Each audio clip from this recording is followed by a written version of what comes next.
Ada sebuah penelitian para sejarawan yang mengungkapkan agama Hindu berasal dari Nabi Nuh. Lalu agama Buddha berasal dari Nabi Zulkifli. Dan Nabi Luth adalah nama lain dari Laos, pendiri dari agama Tahu di Cina. Di video beberapa waktu lalu, kita pernah membahas tentang hubungan Buddha dan Nabi Zulkifli. Dan di video kali ini, kita akan coba membahas tentang benarkah Nabi Nuh ini punya hukum gaib dengan agama Hindu. Sehingga kisah Nabi Nuh ada di dalam kitab atau manuskrip Hindu. Untuk itu, di video kali ini kita akan membahas tentang kisah Nabi Nuh dalam agama Hindu. Assalamualaikum warahmatullahi wabarakatuh, Sobat. Beriman yang dimuliakan Allah. Mohon bantu channel ini untuk terus berkembang dengan cara like, comment, subscribe. Semoga kita selalu dalam keadaan sehat walafiat dan dimudahkan datangnya rezeki dari arah mana saja. Amin ya robbal alamin. Nabi Nuh dikisahkan dalam 3 kitab suci di 3 agama, yaitu terdapat di kitab suci Yahudi, Kristen, dan Islam. Ketiga agama ini biasa disebut dengan agama Abraha atau agama Samawi. Nabi Nuh adalah nabi yang terkenal dengan banjir besarnya. Dalam agama Hindu, Nabi Nuh ini terkenal dengan sebutan Manukna. Manu sendiri bagi umat Hindu adalah leluhur dari umat manusia dan merupakan raja pertama di dunia yang juga menyelamatkan manusia dari banjir besar, seperti halnya kisah Nabi Nuh yang ada dalam Islam. Anak cucu dari Manu ini disebut dengan Manawa, sehingga kata manusia dalam bahasa Sanskerta disebut dengan Manawa. Jadi artinya manusia adalah anak keturunan dari Manuk.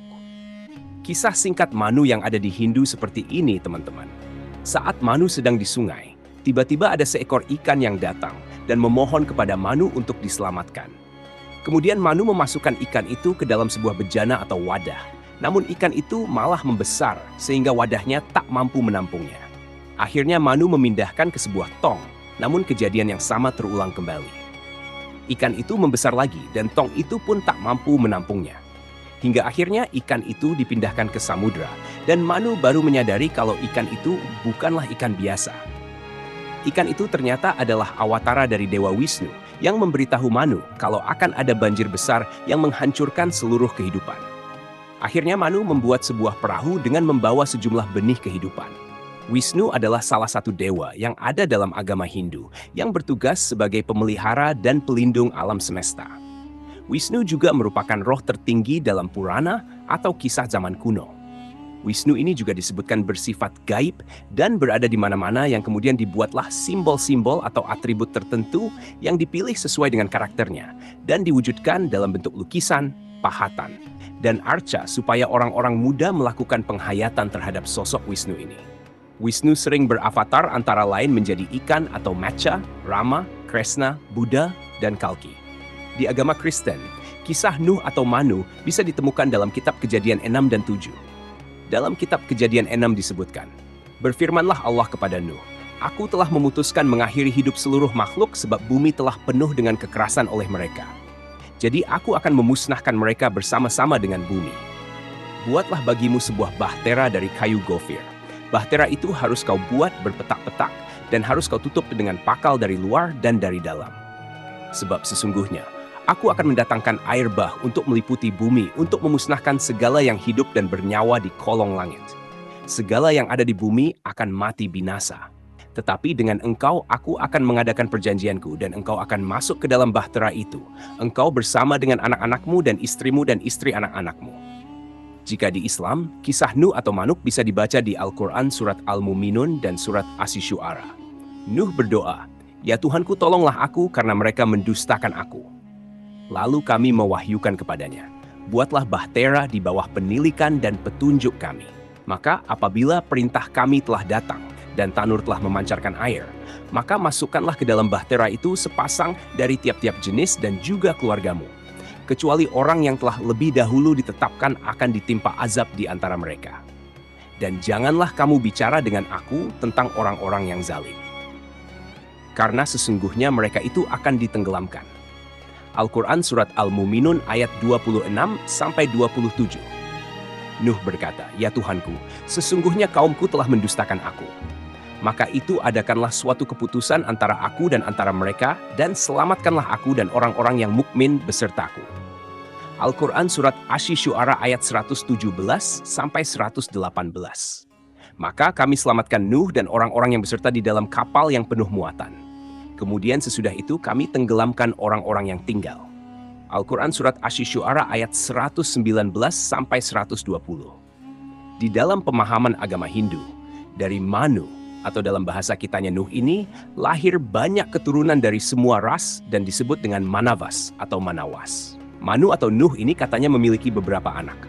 Ada yang menyebutnya punya sampai 10 anak. Di antaranya anak itu bernama Wana, Ishaku, Ila, dan Ksatrias. Dan jika di Bible, Nuh hanya disebutkan punya 3 anak, Sam, Ham, dan Yafet. Menurut International Standard Bible Encyclopedia, keturunan Sam menghasilkan bangsa Israel, keturunan Ham menghasilkan bangsa Mesir, Kanaan, dan Arab. Keturunannya sebagai nabi juga memiliki hukum yang oleh umat Hindu disebut dengan Manusmriti atau Law of Manu. Dalam Atharva Veda, Book 20 Him 127 ayat 1-13 dikatakan di sana bahwa tentangkan datangnya Nabi Muhammad Shallallahu Alaihi Wasallam. Di sana dikisahkan dia adalah resi yang naik onta atau unta. Tidak mungkin itu orang India, karena resi India atau Brahman tidak boleh naik unta. Kemudian berdasarkan Subscribe Book of the East, volume 25, menurut manusia, seperti dikatakan di sana bahwa seorang Brahman dilarang menaiki unta atau keledai. Ini tambahan sedikit. Ternyata cerita tentang Nabi Nuh dan banjir terdapat juga di dalam cerita dari Yunani kuno. Dikisahkan Prometheus menasihati anaknya Deucalion agar membuat sebuah peti. Tujuannya sebagai tempat berlindung karena akan ada banjir yang akan terjadi. Usut punya usut, bencana yang dimaksud adalah sebuah hujan yang berhari-hari dan banjir bandang yang kemudian menyusulnya. Banyak orang yang mati karena peristiwa itu, kecuali mereka yang berlindung ke gunung-gunung yang tinggi. Meskipun Deucalion tidak berlindung di tempat tinggi, namun dirinya selamat berkat peti yang telah dia buat.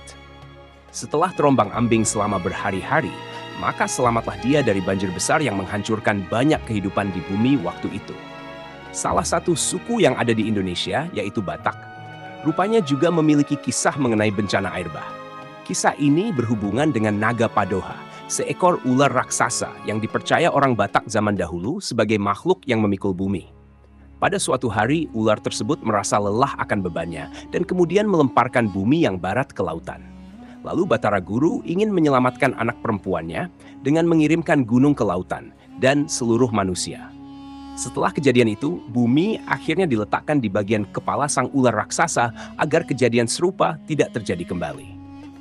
Sebenarnya ada banyak kisah-kisah kuno dari beberapa daerah dan negara yang bercerita tentang banjir besar itu. Dan secara benang merah, cerita semua itu memiliki kesamaan. Hal ini membuktikan kalau peristiwa banjir bandang maha dahsyat itu memang benar terjadi pada masa lalu. Wallahu alam bisawab. Jadi itulah kisah Nabi Nuh dalam agama Hindu. Semoga kisah ini bermanfaat. Lebih dan kurangnya mohon dimaafkan.